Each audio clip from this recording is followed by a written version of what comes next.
তীব্র যানজট, তারপরেও থেমে নেই মানুষের ঘরে ফেরা। উদ্দেশ্য ভোট। বিস্তারিত থাকছে গাজীপুর থেকে মোহাম্মদ মমিনুল ইসলামের প্রতিবেদনে। তীব্র যানজট উপেক্ষা করে ন্যায় এবং ইনসাফের নতুন বাংলাদেশ গড়ার প্রত্যয়ে ভোট দেওয়ার উদ্দেশ্যে ঘরমুখো মানুষের ঢল নেমেছে।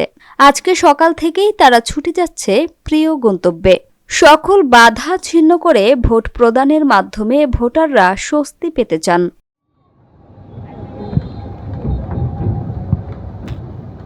আসছে 12 তারিখ নিজের এলাকায় কাঙ্ক্ষিত প্রার্থীকে স্বতঃস্ফূর্ত অংশগ্রহণের মাধ্যমে ভোট দেওয়ার উদ্দেশ্যে ঘরমুখো মানুষের ঢল নেমেছে। দীর্ঘ প্রতীক্ষার পর আসছে নির্বাচনে গাজীপুর বসবাসরত গার্মেন্টস শ্রমিকদের ঘরে ফেরার আকুতি নিয়ে গাজীপুর ছাড়ছেন ভোটাররা।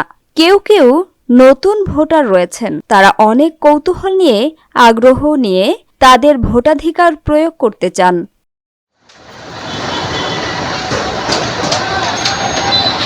দীর্ঘ প্রায় 17 বছর পর ভোটাধিকার প্রয়োগের সুযোগ পাওয়ায় মানুষজন নিজ নিজ এলাকায় ভোট দিতে যাচ্ছেন।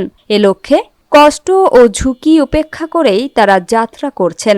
গার্মেন্টস কারখানাগুলোতে ছুটি ঘোষণার ফলে শ্রমিকদের যাত্রীর চাপ আরও বেড়েছে।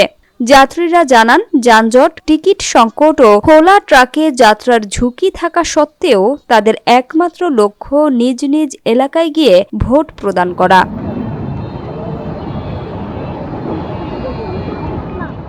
এদিকে যানজট নিরসন ও যাত্রীদের নিরাপদ যাতায়াত নিশ্চিত করতে দ্রুত কার্যকর ব্যবস্থা গ্রহণের দাবি জানিয়েছেন সাধারণ মানুষ।